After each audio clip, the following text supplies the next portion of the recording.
तर चला मुलांनो बघा, संख्या प्रकारामधली आपली 5वी संख्या आहे विषम संख्या। याच्या अगोदर आपण 4 संख्या शिकल्यात, कोणत्या कोणत्या शिकल्या बरं सांगा एकदा।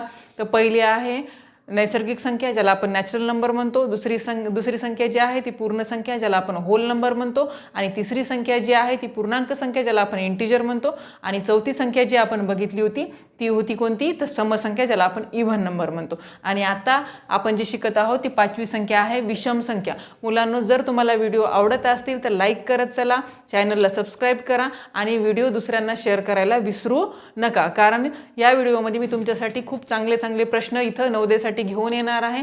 त्याचा तुम्हाला खूप फायदा होईल। त्यामुळे तुम्ही सगळ्यांनी काय करायचे, आपला हा जर व्हिडिओ तुम्हाला आवडत असेल तर त्याला लाईक करायला विसरायचं नाही, चॅनलला पण आपल्या सबस्क्राईब करायचे आणि जास्तीत जास्त हे व्हिडिओ दुसऱ्यांना शेअर करण्याचं काम करायचे।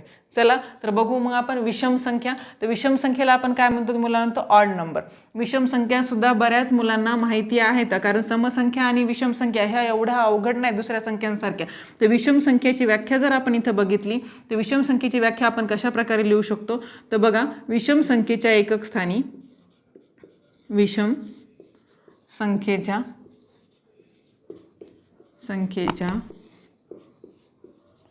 एकक स्थानी कुठले अंक येतील बरं मुलांनो, 1, 3, 5, 7, 9 हे अशा प्रकारचे सर्व अंक येतात, सर्व अंक येतात। बघा उदाहरण बघू आपण।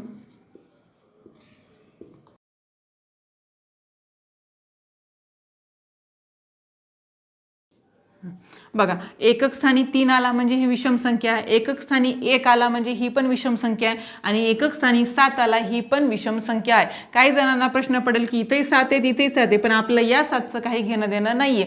आपल्याला फक्त एकक स्थान बघायचं आहे, म्हणजेच जी संख्या दिलेली आहे त्या संख्येचा शेवटचा अंक बघायचा। त्या ठिकाणी जर तुम्हाला 1, 3, 5, 7, 9 या संख्यांपैकी कुठलाही अंक जर आढळला तर डोळे झाकून तुम्ही सांगू शकता की ती विषम संख्या आहे। चला मुलांनो, तर आपण दुसरा पॉईंट इथं घेऊया। दुसरा पॉईंट असा कव्हर करायचा आहे की समसंख्येमध्ये ज्यावेळेस आपण 2नी भागलं होतं समसंख्येला, त्यावेळेस भाग कसा गेला होता, तर निशेष भाग गेला होता। तर आपण त्याच्या विरुद्ध इथं गोष्ट घेऊ शकतो, तर ती कुठली, तर जर विषम संख्येला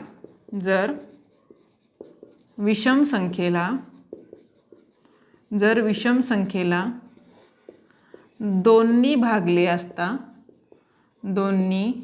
भागले असता नेहमी बाकी एक उरते किंवा बाकी एक उरते।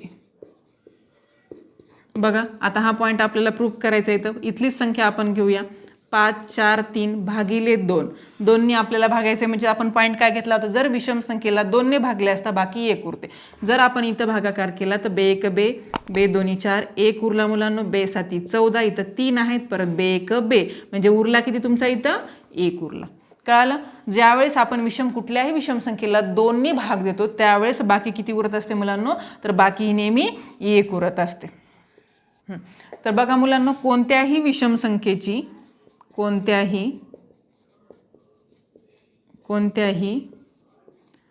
विषम संख्येची बेरीज व वजाबाकी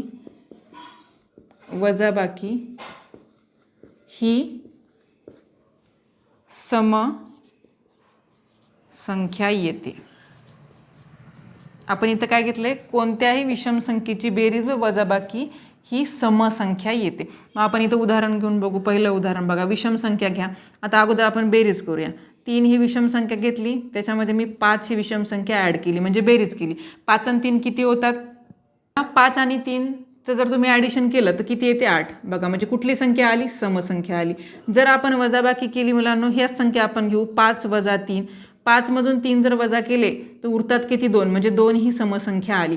म्हणजे इथं काय कळालं आपल्याला की बाबा कोणतीही विषम संख्या असो त्या विषम संख्येची बेरीज किंवा वजाबाकी जर आपण इथं केली तर येणारं उत्तर हे नेहमी काय असेल, समसंख्या असेल।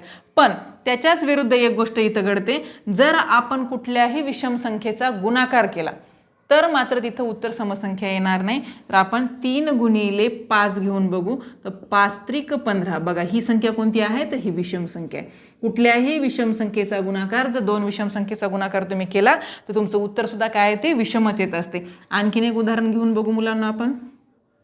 बघा 5 गुणिले 7, 7 5 35. बघा ही सुद्धा काय आहे, विषम संख्या आहे. आता ही विषम संख्या आहे हे कशावरून कळालं बरं तुम्हाला, तर बघा एकक स्थानी इथं 5 आणि इथं 5. मग आपण इथं काय सांगितलं होतं की विषम संख्येच्या एकक स्थानी 1 3 5 7 9 हे अंक असतील तर त्या संख्या कुठल्या आहेत, विषम संख्या आहेत.